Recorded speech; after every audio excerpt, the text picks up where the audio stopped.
All right, woke localizers seethe as Japanese publishers replace them. What's this about then? Rev says Desu, check this video out. Hey, what's up, guys? Rev here. So today we have another round of localizer-related drama. They are once again reaping what they have been sowing for many years, because now a lot of Japanese publishers AI translations for light novels. Dude, again, I have definitely, I think, got a bit of a hot take when it comes to the AI in a lot of places in regards to, like, you know, people's jobs in industries and such.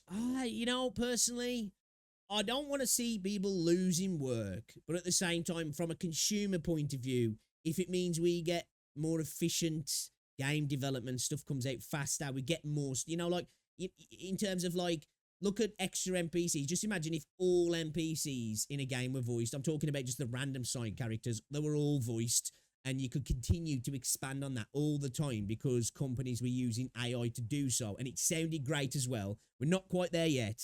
I don't think I'd have a big problem with that. I get it from people who are in the industry. It does suck. You know, advancements do always hit certain industries and hit people's employment and livelihoods, and then a few years later, nobody cares because it just becomes the norm. And I'm not saying I don't care, but I think from a consumer point of view, I'm kind of like that when it comes down to, like, the plagiarism stuff in video games.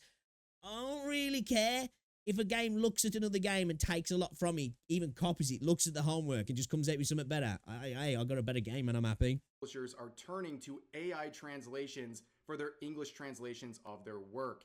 Now, in a week where a lot of people have been focusing on Kotaku and all the nonsense going on over there, and stay tuned for some updates regarding them in the next couple of days, localizers have stepped up to remind everyone how unlikable they are. So this picture right here really speaks volumes, okay? So you have two articles back to back from Bounding into Comics. One week, you have Western localizers proudly bragging on social media about butchering translations. And then the next article is covering... Really?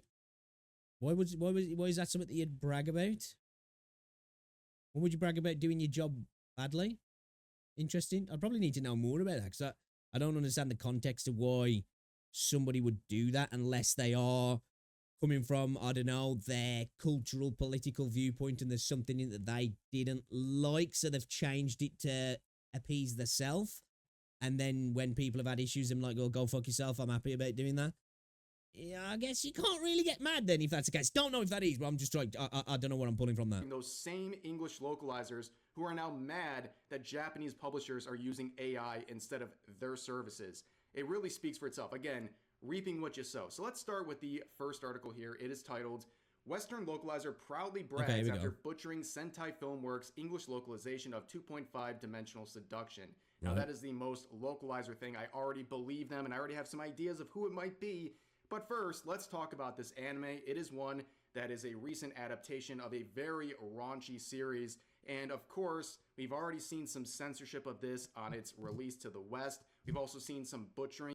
Dude, it's kind of crazy. Obviously, I don't know what this is, and I don't know whether it deserves to have stuff censored. But I remember growing up, and in the West and in Britain, and I guess the same as in America as well, especially in Britain, like, TV when I was growing up in the UK was a little bit wild sometimes after 9 o'clock. Like, there was some crazy shit on TV, like, just even thinking about things like Euro trash, and, you know, there was, like, it was a little bit wild for kids in the UK growing up after 9 o'clock on the normal TV. You used to look at other countries in different places and be like, oh, they never get, even if it was necessarily great content to be seen for younger people, it was like you was allowed, in a way, it felt like you was allowed to see everything. And it feels like more and more now, those countries that I remember looking to when I was a kid being like, man, they seem to get everything censored. It's us now, you know? Like, and I'm not saying that I don't know about this. I don't know whether it got a bit weird. I don't know. And it needed to be curtailed a little bit, I guess. But it's like, it's just kind of gone like that now. We've become the almost like conservative, you know, like, people, even though it's in the guise of a lot of the time as like progressive liberalism. It's kind of weird. Like, it's come full circle in a way. Of the translations in the previews of this anime adaptation, and all of this makes a lot more sense when you realize who's in charge of this localization. It is, of course, the infamous localizer Katrina. This is someone who... Okay, alright, okay. I know where this is going, and I can probably understand the motivations for why then. Who is generally despised by a lot of anime and manga fans. She represents the worst of translators. She is someone who has, for many So I was right then. Obviously, I don't know just yet. So my assumption that it was potentially for people's political and cultural motivations why they purposely changed things from the initial or original works, which is wild.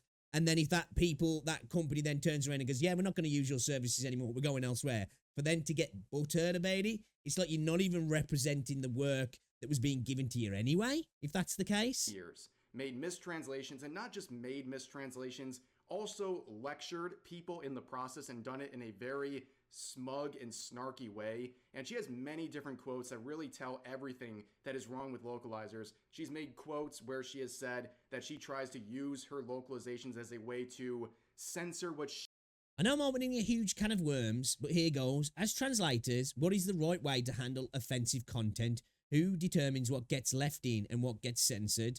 A long thread about translation theory, ethics in localization and capitalism. Oh, God.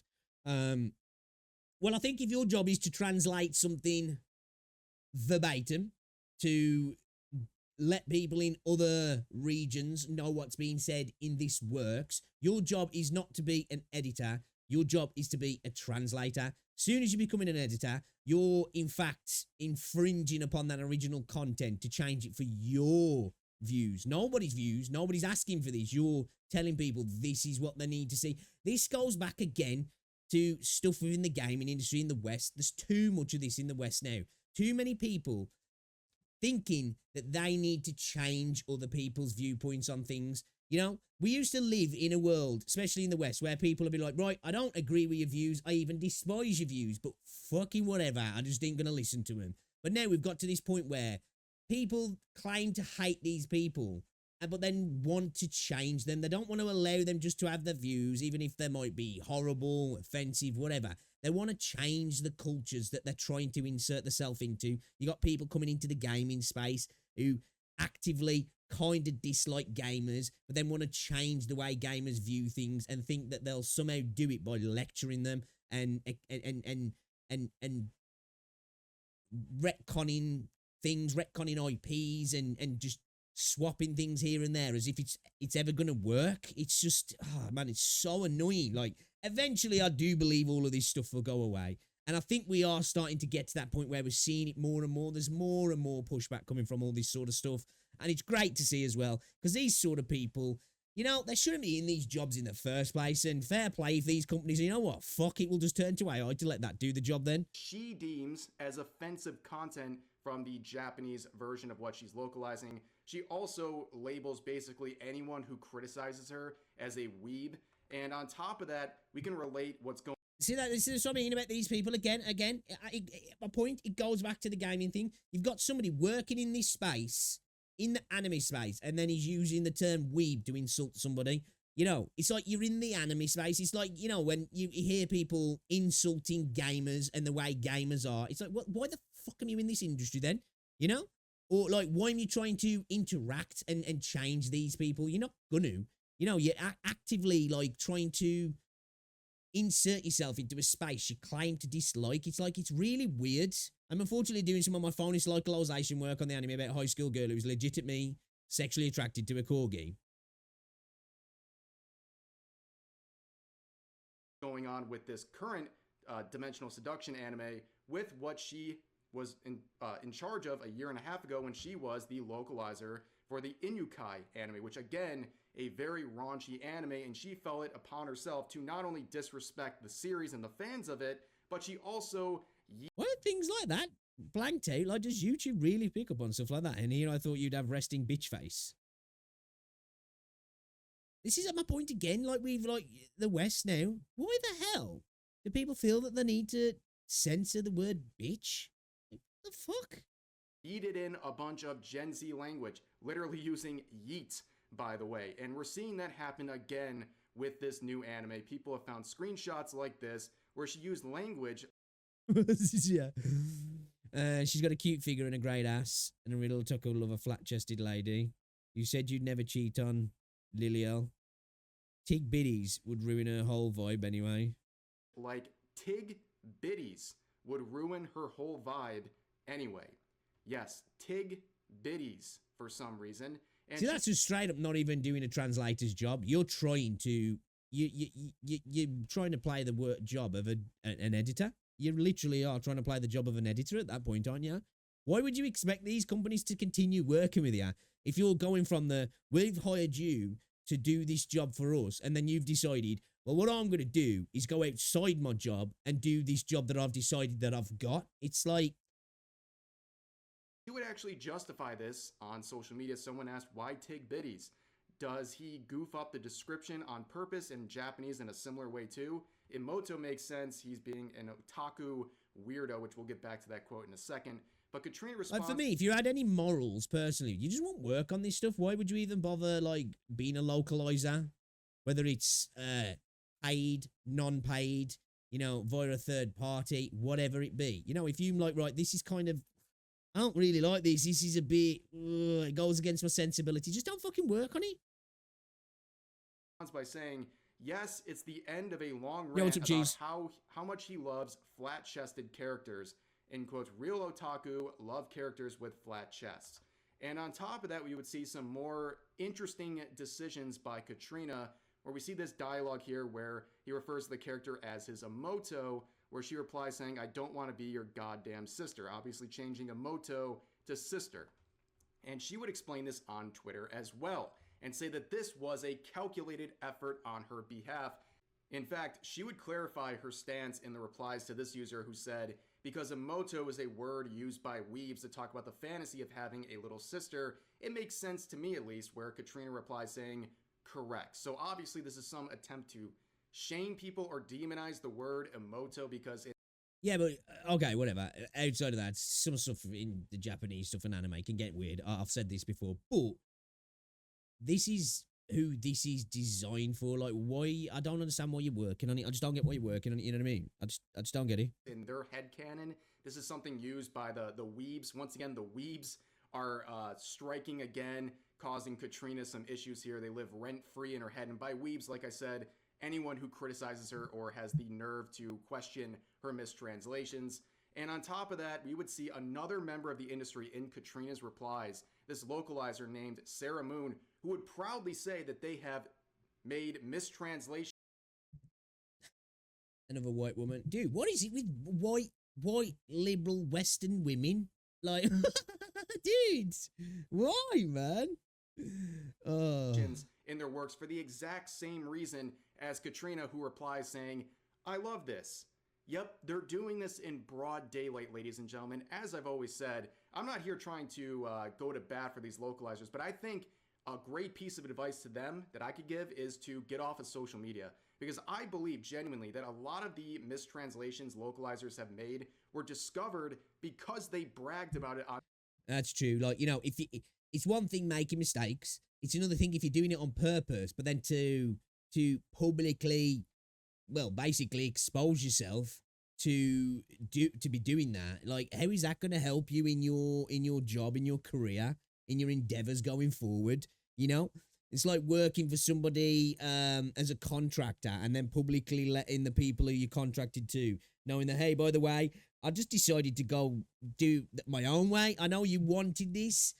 I just thought, fuck that, throw it out the window. Thought that was weird. Didn't like it. Doing my own thing. What? You don't want me to work for you anymore? What? On social media. If they just made the mistranslations and it went out there, a lot of people wouldn't notice it. But people notice it when the localizers responsible for the mistranslations go on to Twitter and brag about the fact that they did it. That's how a lot of mistranslations are discovered, and we're seeing these people do this in broad daylight because for years they did all this stuff with absolutely no blowback, so they really can't change their ways. Now that happened around July 22nd, and about a week later, we get this follow-up article from Bounding into... They don't care about the works they're ruining. It's like hubris, isn't it, that though? You know? To work for somebody else on their work in terms of localizing it, but then to make it that they're ruining it when you're the one, as again, using a position as an editor in a sense rather than a translator to change the works. Comics titled this: English localizers furious over Japanese publisher Shogakukan's decision to use AI translations for light novels. In quotes, they don't care about the works they're ruining. How ironic. Dude, it's crazy, isn't it? That is the thing with the West nowadays. We're like, there's all this like anti whatever it is, racism, sexism, transphobia, whatever it might be, There's all this like left leaning and whatever you want to call it, not to get into political sides at all. Like, I'm not trying to go down that route, but especially in the West, there's this idea like, the anti-colonial rhetoric of interference and all this. And then whenever it suits them, they'll be incredibly divisive and patronizing towards other cultures, other countries, because their activist mindset, they could just never switch it off.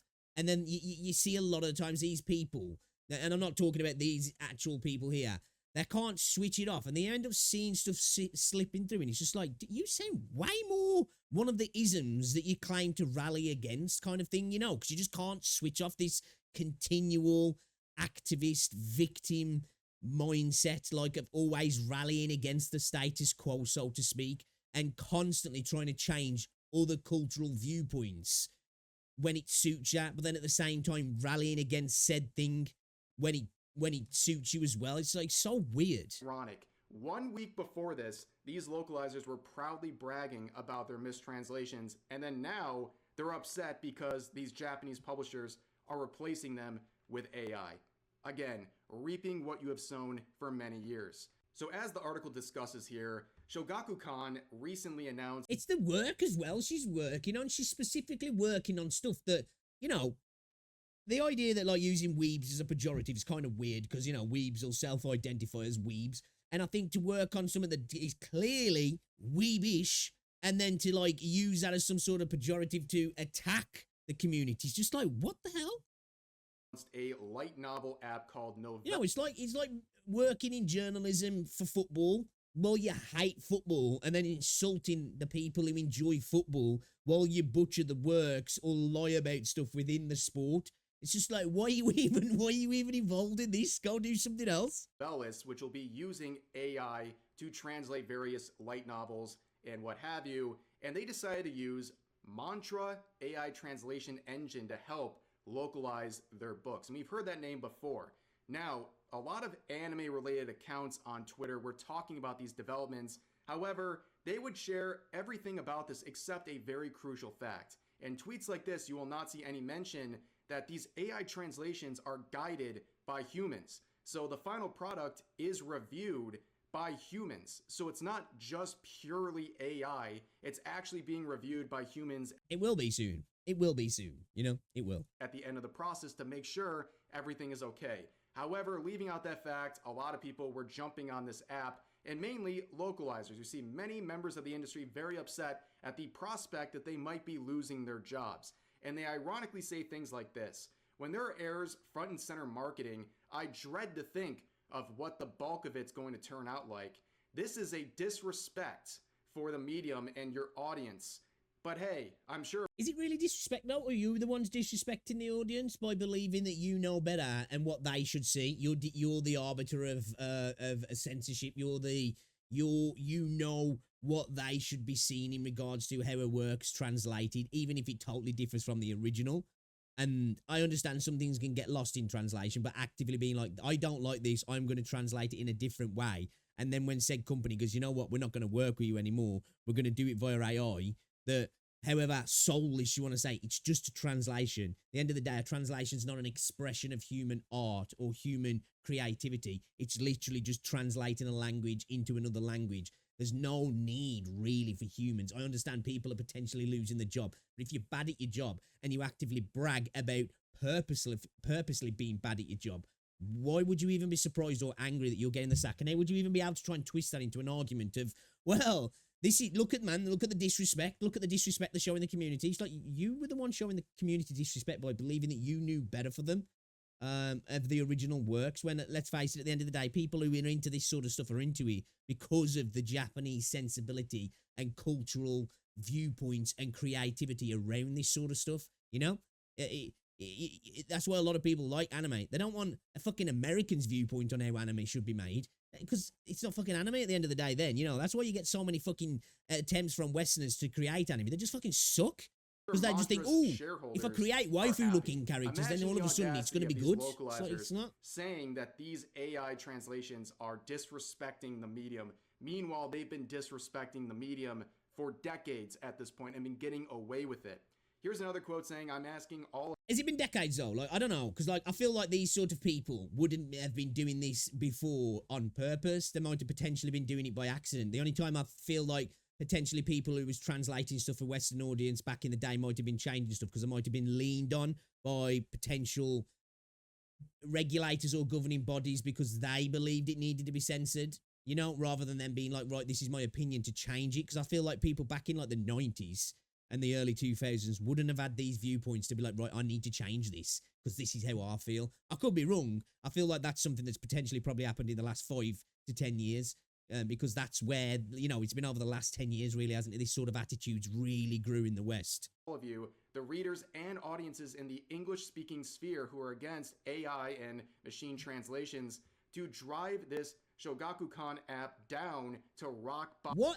I don't understand. Like, why would you really be against AI translations other than a few people maybe losing in the job, which sucks? Well, that's progression, isn't it? You know, a lot of farmhands lost their job when, you know, agriculture become mechanized, but we wouldn't look back now and just say, oh man, we should get rid of all the mechanized agriculture. I'll happily spend more on my food and not get as much because, you know, humans are going to be doing it. We wouldn't do that. So, like, for me, again, I understand when people argue it from an artistic expression side of things, and I get it. People losing the work always sucks. But for me, I think this is a perfect use of AI.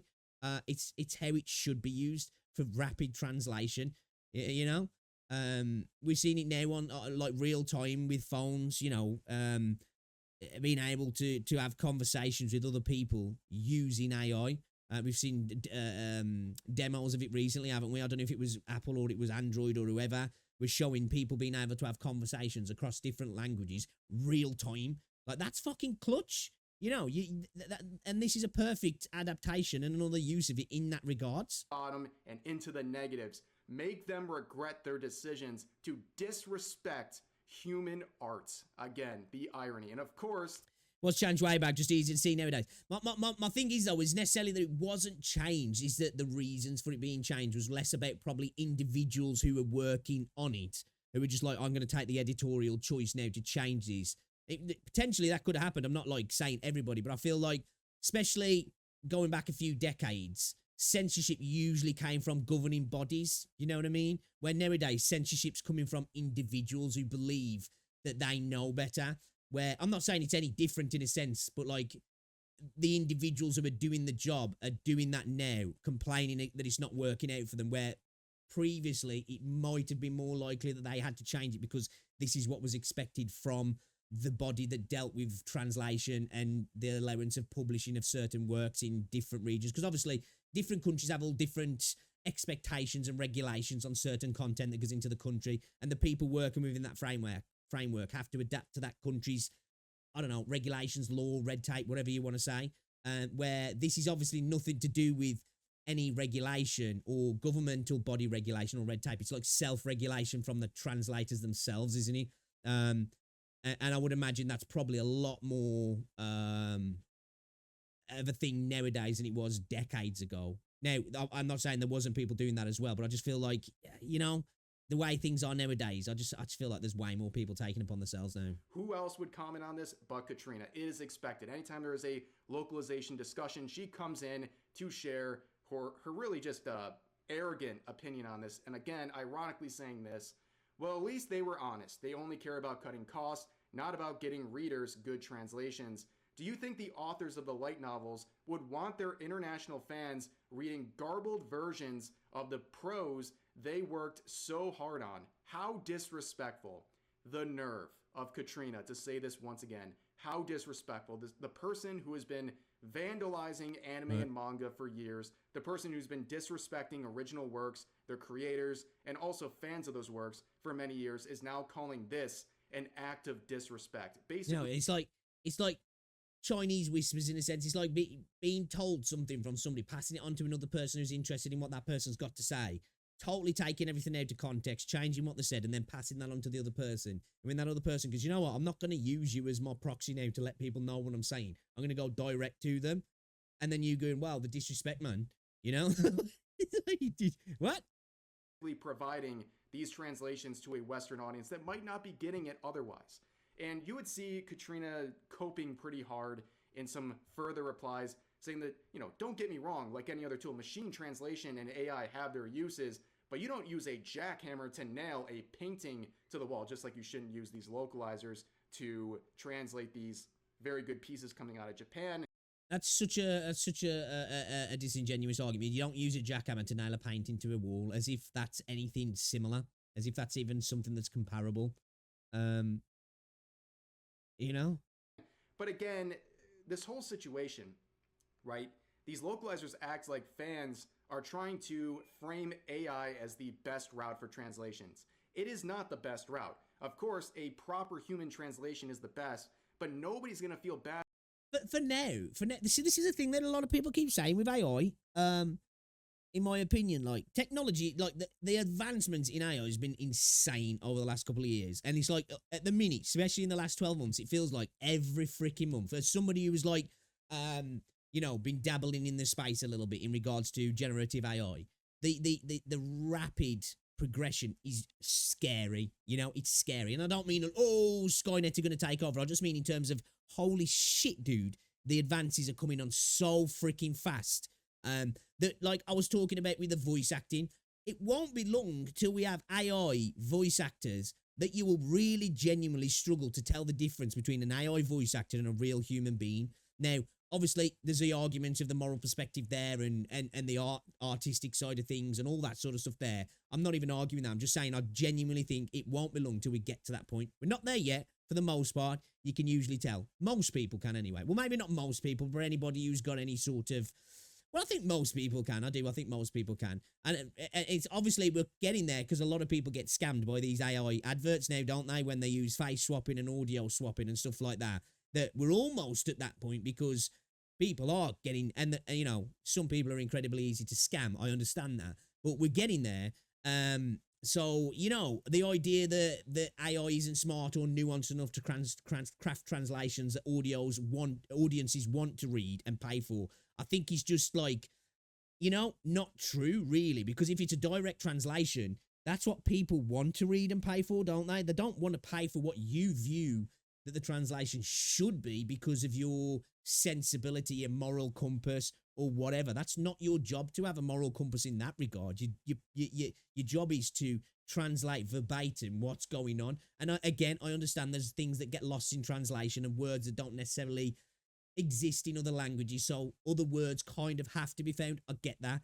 But other than that, you shouldn't really be adding your own sauce to the fucking dish. For these localizers when they're replaced by AI, when they've been disrespecting these works for decades. And down here, she'll also say that a lot of fan translation groups already publish machine translations and do them for free online, so you're giving international fans what they already have, which is kind of ironic because why are you complaining if people are already doing this? So it's okay if Exactly. If fan translation groups are already publishing machine translations, you're giving international fans what they already have. But if people are happily using that, then it's fine, And I would argue that there's probably some people who are using some AI systems that are not exactly the best and are mistranslating stuff because that happens in AI. We're still at the point now where stuff can just be wildly off the mark. It can, but it's getting less and less so. And, AI is going to be at the point very soon where it's infinitely faster than humans and it's infinitely more correct and there is way less mistakes and it's just gonna purge a lot of these sort of roles, really. Fans are doing it for free. She's essentially advocating for piracy right here, which is based but not really her intent, I'm sure. And on top of that, she would go further saying, but these companies don't care about that. They care about their authors, their customers, or they don't care about their authors, their customers, or the works they're ruining with machine translation. all they care about at the end. Fortunately, the English manga LLC scene is still dedicated to hiring human translators, editors, and letters to produce high-quality localizations. Again, to me, if you can speak a language really well, that's something I can't do. But I don't necessarily think it's a talent that requires high quality to do. If you could do it, you should be able to just translate it. It's already done for you. You just translate it. And again, here she mentions this here, editors. You know, I don't think that's what your job is. I could be wrong in some regard. There may be, but your job is to translate it. Again, this is the big issue here. You're not translating it. So that's like having a translator in regards to, I don't know, a criminal court case where somebody doesn't speak English and the person's like, yes, officer, I didn't break into that place. And the translator's like, he said, jog on. He didn't mess around with that shit.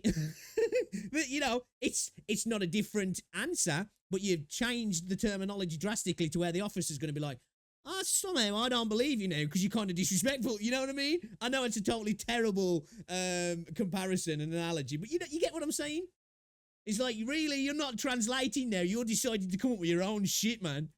Is money. And on top of that, she would say, fortunately, the English manga localization scene is still dedicated to hiring human translators, editors, and letters to produce high-quality localizations. And now we've got an awards ceremony to recognize the humans that bring authors' work.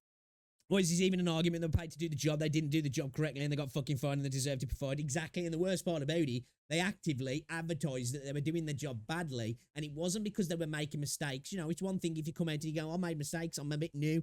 I fucked up. I'll do better. But they're like, I'm actively doing this because I believe this should change because this is the way I feel. And hey, I'm going to let everybody know that I'm doing it. It's like, well, you know, and then you're not expected to get fired. There's a reason so many go straight to the pirated fan sub versions of the anime. Exactly. The Japanese publishers are seeing that and going, do you know what? Let's just cut out both middlemen here. We'll get rid of the fan subbing. We'll get rid of the people who are freaking fucking our work and we'll just directly publish it to everybody and we'll cut out both of them. And hey, everybody's happy. Work into English with love and respect. That's so typical of localizers needing to pat themselves on the back with their own awards ceremony for the slop that they produce.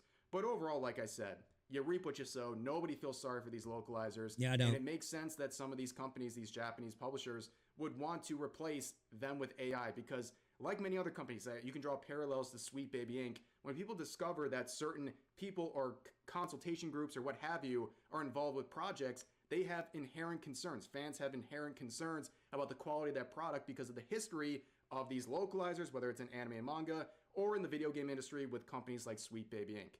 But for now, that's going to do it for this video. I hope you guys enjoyed. As always, feel free to share your thoughts about today's topics in the comment section down below, and I'll see you guys next time. So I think fundamentally, it goes back to these people inserting themselves into culture that they don't like. They do, and they don't like parts of it. They like the parts that they think are the good parts, and they want to change the parts that they don't like, even though a lot of the time the parts that they have distaste for or disdain are the major parts of that culture. And it's just like, why are you trying to insert yourself in and change things? You know? It's just so, oh man, it's just super like distasteful, and it's just like, just fuck off. And if these companies are figuring out ways to make your job or your contribution obsolete and irrelevant, then more power to them, man. More power to them, you know? I love that. Based, in my opinion, from these publishers. So good, you know what? We can't trust humans, especially these white liberal women. Let's just use AI, man. Problem solved. I love that. I love it.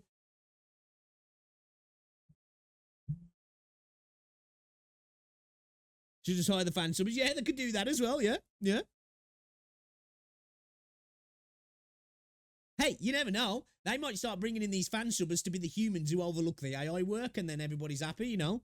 They can make the tweaks when the AI makes mistakes. They get an easier job, I guess, and they still get to be involved in the whole situation, and then everybody wins, and then they can all laugh at those people over there and be like, ha ha, fuck you. They can localize their favorite Yaoi novels and feck off. It's wild, isn't it? Like how people just like, you know, can't help themselves. They can't help themselves, you know?